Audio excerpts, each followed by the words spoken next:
Salut les loulous, première partie du takeover de Septine, on commence par le BDC. Le boss de clan, c'est en effet l'endroit où on récupère le plus de récompenses quotidiennes, c'est-à-dire que c'est là où on va récupérer des bootlegs, des books épiques, des sacreds, des void shards, du bon stuff en plus. C'est vraiment une rente, c'est-à-dire une fois que vous avez fait votre équipe, normalement vous lancez en automatique tous les jours et vous n'avez plus rien à faire. Le problème, c'est Septine, il ne fait pas ça tous les jours. Il se connecte, il regarde son équipe, il ne sait pas quoi faire. En effet, tous les jours, il y a des quotidiennes à faire et il joue malheureusement une équipe avec deux épiques, donc les mangeurs d'hommes et trois legs, normalement deux Krilla et un Jintoro. Et donc, dans cet exemple, il a joué une cœur froid, donc qui est pas speed tune, et son équipe ne peut pas fonctionner pour le one key dans ces conditions-là. Donc, c'est un petit peu la galère. En plus, il n'avait pas de team preset, donc il devait faire du manuel pendant les 3 ou 4 premiers tours pour que ça se mette en place. Donc, c'est pas une équipe qui se lance en automatique directement. Donc, il n'y a aucune raison de se lancer dans ce genre d'équipe. Le problème, c'est que sur YouTube, vous allez trouver beaucoup de joueurs qui disent: ah, bah, il y a un nouveau champion, on peut faire des teams BDC avec, etc. etc. Alors, oui, quand vous n'avez pas les deux maniteurs, vous pouvez vous lancer dans ce genre de composition, ou alors on va vous vendre des bâtiteurs avec deux maniteurs mais des speeds inférieurs. Alors quand on débute le jeu, ça peut être intéressant parce qu'on n'est pas capable de dépasser les 200 de speed, de faire des speeds vraiment euh, bien inférieurs, mais il faut savoir que ces compositions ont d'énormes désavantages qui est de ça ne se lance pas en automatique, c'est pas forcément multi-affinité, c'est pas multi-level, donc on peut pas faire l'Ultra Nightmare, le Nightmare et le Brutal et le difficile. Donc on s'attarde sur ce point de vue, on va corriger comme ça tous les jours, on va lui faire gagner du temps et des ressources.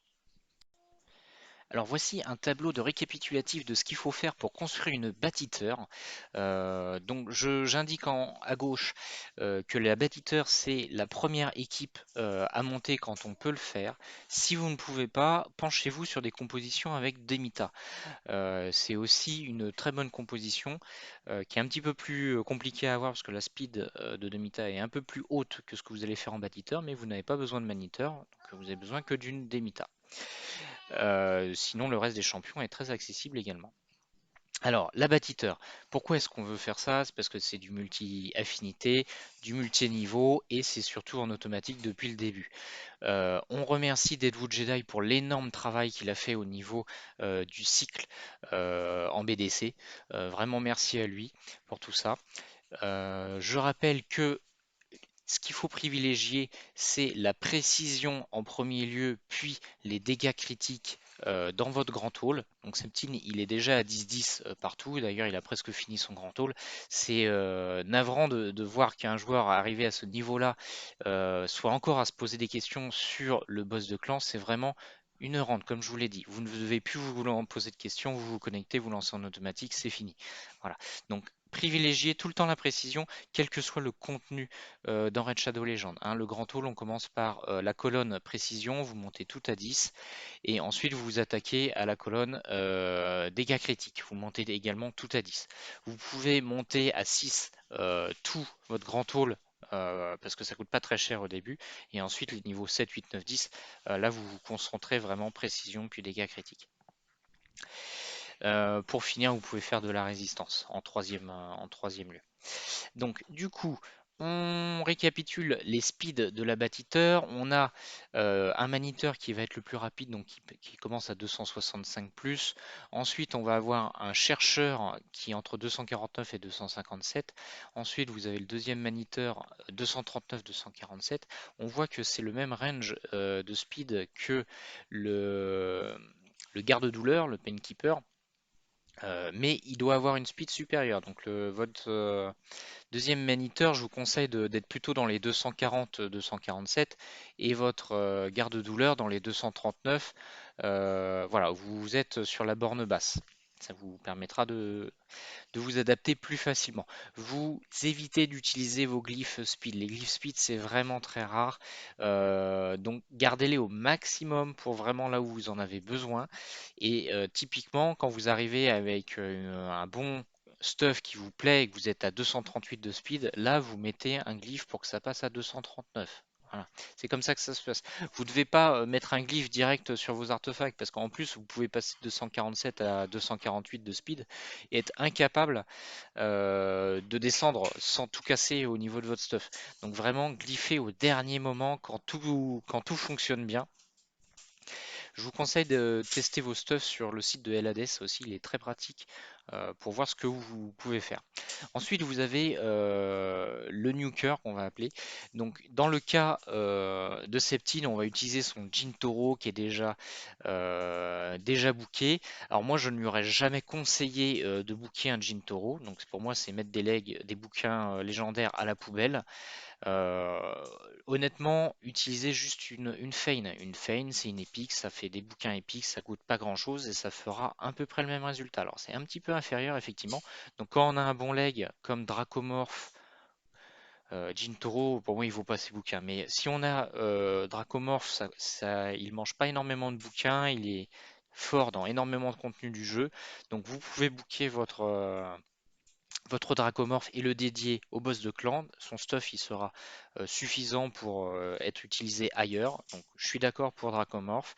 Fein, je vous la recommande. Jintoro, je ne l'ai utilisé uniquement que parce qu'il était déjà prêt. Voilà.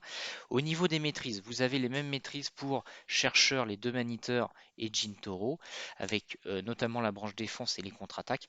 Pour le garde-douleur, je vous recommande vraiment de prendre la branche soutien pour allonger la durée des poisons si jamais vous arrivez à mettre un set poison. Donc je recommande le set poison pour garde-douleur. C'est impossible de la faire taper fort, donc ça sert à rien de mettre des contre-attaques.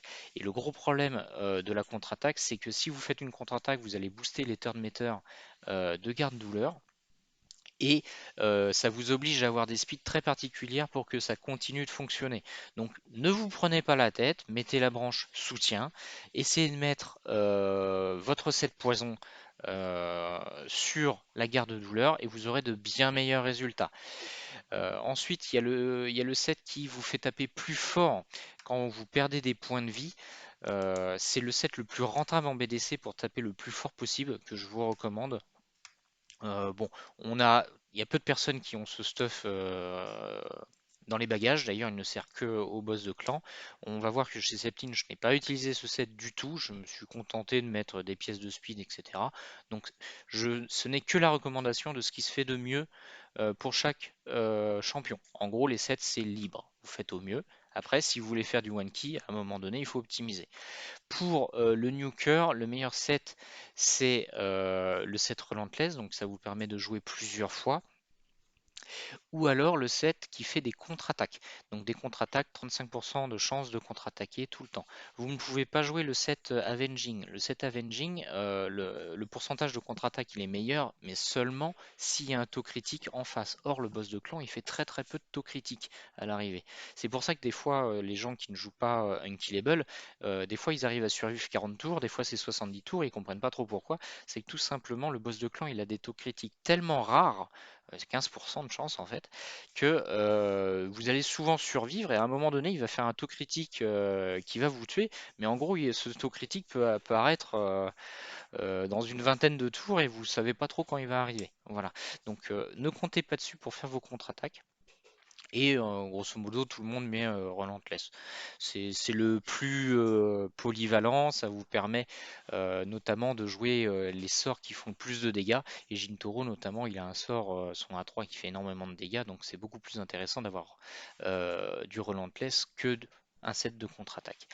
Donc grâce à tout ça, on a réussi à faire 78 millions en automatique. On va voir comment ça se passe la clé. Donc c'est pas la clé que j'ai utilisée. Je vous tease un petit peu la fin. Vous allez voir, il y a une petite surprise et un petit tips gratuit si vous regardez tout le run. Euh, je vais vous apprendre à ne pas perdre une clé de boss. C'est-à-dire que la première fois que vous allez construire votre équipe, vous allez probablement rater quelque chose. Vous allez oublier que vous avez une faction ring qui vous donne un bonus de speed. Vous allez avoir un petit décalage parce que vous avez oublié une maîtrise ou autre. Et donc le type, ça va être de comment ne pas perdre de clé sur votre run. À partir du moment où tout a été configuré correctement, Septine n'a plus qu'à se connecter et faire automatique. Bon visionnage du run.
On est à 5 minutes de run et il va se passer quelque chose. Il va y avoir une contre-attaque de Painkeeper, puisqu'à ce moment-là, on avait toujours la maîtrise contre-attaque par défaut. J'avais pas touché les maîtrises.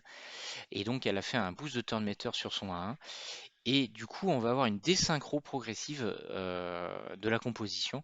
Et c'est exactement pour ce cas-là, en gros, que je vous dis qu'il faut mettre la branche soutien euh, sur garde-douleur et pas la branche défense, parce que les contre-attaques avec son 1 c'est pas compatible, on va dire. C'est compatible sous certaines conditions, à certaines speeds, mais ne vous prenez pas la tête, ça sert absolument à rien. Vous allez faire pas plus de dégâts, puisque en plus en 7 poisons, vous faites plus de dégâts avec la maîtrise qui allonge la durée des poisons.